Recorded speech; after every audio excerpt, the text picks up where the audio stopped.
नमस्कार, स्वागत है देवभूमि टुडे चैनल पर। तो अभी मौजूद हुए हैं आपके सामने हिमाचल प्रदेश के सुबह के मुख्य समाचारों के साथ। तो इससे पहले खबरों को विस्तार से जानने निवेदन है, कृपया चैनल को जरूर सब्सक्राइब करें। तो पेश है सुबह के मुख्य समाचार।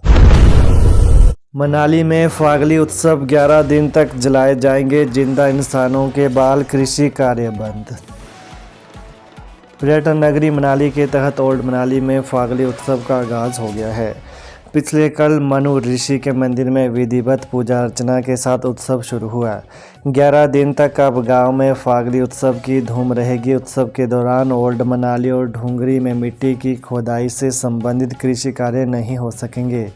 गौशाला से गोबर भी नहीं निकाला जाएगा। गांव में 11 दिन तक जिंदा इंसानों के बाल जलाए जाएंगे। वहीं एक दूसरे के बालों पर चुपके से माचिस की तीली लगाई जाएगी। गौरतलब है कि समूची ऊझी घाटी में फागली उत्सव फाल्गुन माह में मनाया जाता है। मनाली गांवों की फागली माघ महीने में शुरू होती है। 11 दिन तक चलने वाली फागली में हर दिन देव कार्यवाही का निर्वहन किया जाएगा। वहीं उत्सव शुरू होने के पहले बुधवार को गढ़ नामक स्थान पर देव पूजा मनाई जाएगी। दूसरे बुधवार को फागली उत्सव का समापन होगा।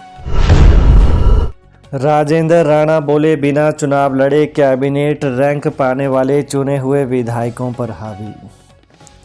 अपनी ही सरकार में सियासी तौर पर हाशिए पर चल रहे हिमाचल कांग्रेस के कार्यकारी अध्यक्ष विधायक राजेंद्र राणा ने सीएम सुखबोन के करीबियों पर परोक्ष रूप से जुबानी निशाना साधा है।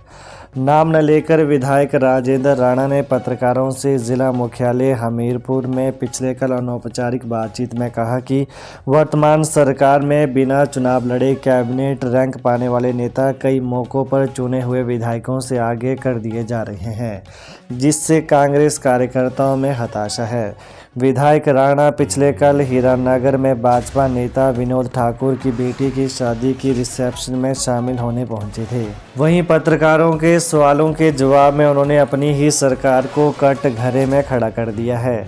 गत शनिवार को विधायक निधि जारी न किए जाने पर उन्होंने सवाल उठाए थे, जबकि अगले ही कल परोक्ष रूप से अपनी ही सरकार को सवालों में ला दिया है। यहां पर पत्रकारों से अनौपचारिक बातचीत में सुखू सरकार की कार्यशैली पर सवाल खड़े किए गए हैं। बदलेगी ठियोग अस्पताल की किस्मत, बढ़ेगा दर्जा, मिलेगी अल्ट्रासाउंड मशीन। स्वास्थ्य एवं परिवार कल्याण मंत्री कर्नल डॉक्टर धनीराम शांडिल ने सिविल अस्पताल ठियोग का निरीक्षण किया और अधिकारियों को वहां बेहतर स्वास्थ्य सुविधाएं सुनिश्चित करने के निर्देश दिए। उन्होंने प्राथमिकता के आधार पर सिविल अस्पताल ठियोग में फरवरी माह तक नर्सिंग अधिकारी तैनात करने के आदेश दिए। इसके अतिरिक्त मेडिसिन डॉक्टर भी अस्पताल में जल्द ही नियुक्त किया जाएगा। उन्होंने कहा कि अस्पताल को जल्द ही अल्ट्रासाउंड मशीन भी उपलब्ध करवा दी जाएगी और CT scan machine PPP mode के तहत जल्द उपलब्ध होंगी। उन्होंने कहा कि इस अस्पताल में सुविधाएं इसलिए बढ़ाई जा रही हैं ताकि शिमला में आईजीएमसी और रिपन अस्पताल पर बोझ कम हो सके। इसी दिशा में कार्य करते हुए कुमारसैन अस्पताल को आदर्श स्वास्थ्य संस्थान बनाने की घोषणा की गई। उन्होंने कहा कि सिविल अस्पताल ठियोग को जिला अस्पताल बनाने के लिए मामला मंत्रिमंडल में रखा जाएगा।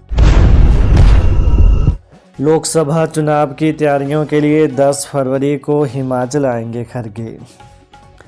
कांग्रेस के राष्ट्रीय अध्यक्ष मल्लिकार्जुन खड़गे आगामी 10 फरवरी को लोकसभा चुनाव की तैयारियों के लिए हिमाचल दौरे पर आएंगे। वहीं खड़गे आजकल राज्य स्तर पर पार्टी पदाधिकारियों और कार्यकर्ताओं के साथ बैठक कर रहे हैं। वे 4 फरवरी को केरल में होंगे, जहां से 10 फरवरी को खड़गे हिमाचल आएंगे। नागरिक चिकित्सालय करसोग में नहीं हो रहे अल्ट्रासाउंड, प्राइवेट लैब में चुकाने पड़ रहे महंगे दाम। करसोग ब्लॉक के अंतर्गत आने वाले एकमात्र नागरिक चिकित्सालय में काफ़ी समय से अल्ट्रासाउंड की सुविधा नहीं मिल पा रही है। गौरतलब है कि करसोग मंडी ज़िला के दुर्गम क्षेत्र में पड़ता है। करसोग मंडी से 110 किलोमीटर दूरी पर वो शिमला से लगभग 100 किलोमीटर की दूरी पर बसा है। नागरिक चिकित्सालय में अल्ट्रासाउंड न होने के चलते करसोग की आम जनता को शिमला या मंडी पहुंचना पड़ रहा है या प्राइवेट लैब में अल्ट्रासाउंड करवाना पड़ता है, जहां उन्हें हज़ारों रुपए चुकाने पड़ रहे हैं। बता दें, ज़्यादा समस्या का सामना गर्भवती महिलाओं को करना पड़ता है।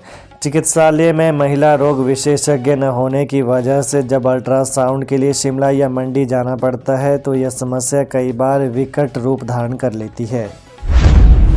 पुलिस ने मंडी में पकड़ी चिट्टे की बड़ी खेप, 2 तस्कर गिरफ्तार। मंडी पुलिस ने साल के पहले ही महीने में चिट्टे की बड़ी खेप पकड़ने में कामयाबी हासिल की है। अतिरिक्त पुलिस अधीक्षक मंडी सागर चंद शर्मा ने बताया कि मंडी पुलिस की एक टीम ने मंडी से जोगिंदर नगर सड़क मार्ग पर जवाहर नगर खलियार में हेड कांस्टेबल भानु प्रताप की अगुवाई में नाका लगा रखा था। शनिवार रात 10 बजे एक सफ़ेद रंग की कार जब चेकिंग के लिए रोकी गई तो उसमें 2 लोग सवार थे, जिनसे तलाशी के दौरान 288 ग्राम चिट्टा बरामद हुआ। वहीं पकड़े गए आरोपियों की पहचान चिरंजी लाल 29 वर्षीय पुत्र प्रेम सिंह निवासी गांव गैल उरला तहसील पद्धर जिला मंडी और राजमल 49 वर्षीय पुत्र बुद्धिराम साल निवासी गांव सरवाला डाकघर ग्वाली तहसील पद्धर जिला मंडी के रूप में की गई है। समग्र शिक्षा अभियान के 2200 करोड़ के प्रोजेक्ट 31 को लग सकती है मुहर, केंद्र सरकार से की बजट की मांग।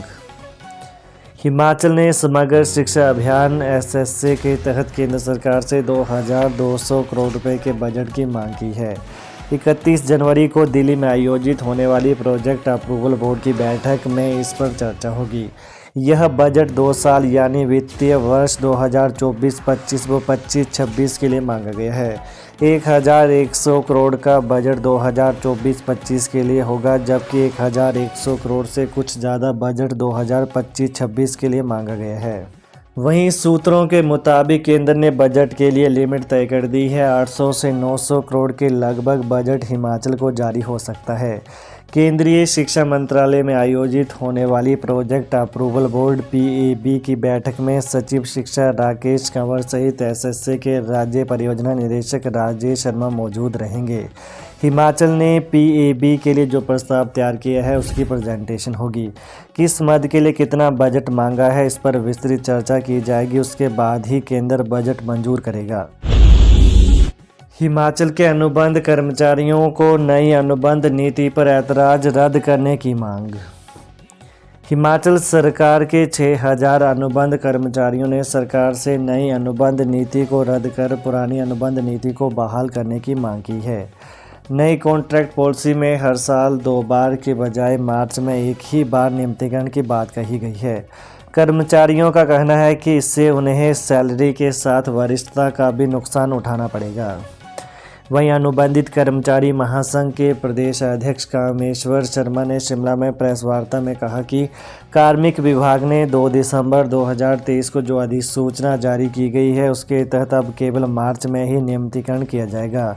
उन्होंने कहा कि नियुक्ति केस में ऐसी कोई शर्त नहीं रखी गई थी। नियुक्ति केस में नियमितीकरण के लिए साल में 2 बार नियमितीकरण की शर्त थी। मुख्यमंत्री सुक्खू बोले, सरकार के पास 100 रुपये आते हैं तो खर्चा 170 रुपये। मुख्यमंत्री सुखविंदर सिंह सुक्खू ने कहा कि कांग्रेस सरकार ने 1 वर्ष में प्रदेश की अर्थव्यवस्था में 20% सुधार किया है, अन्यथा पूरा भाजपा सरकार की नीतियों ने अर्थव्यवस्था का आलम बनाकर रखा। पिछली सरकार प्रत्येक हिमाचली पर 1,20,000 रुपये का कर्ज छोड़ गई है। पूर्व सरकार की गलत नीतियों से हालात ऐसे बने हैं कि सरकार के पास अगर 100 रुपये आता है तो खर्चा 170 रुपये है। तो ये हैं सुबह के मुख्य समाचार। तो ताज़ा खबरों को जानने के लिए देवभूमि टुडे चैनल को जरूर सब्सक्राइब करें। धन्यवाद।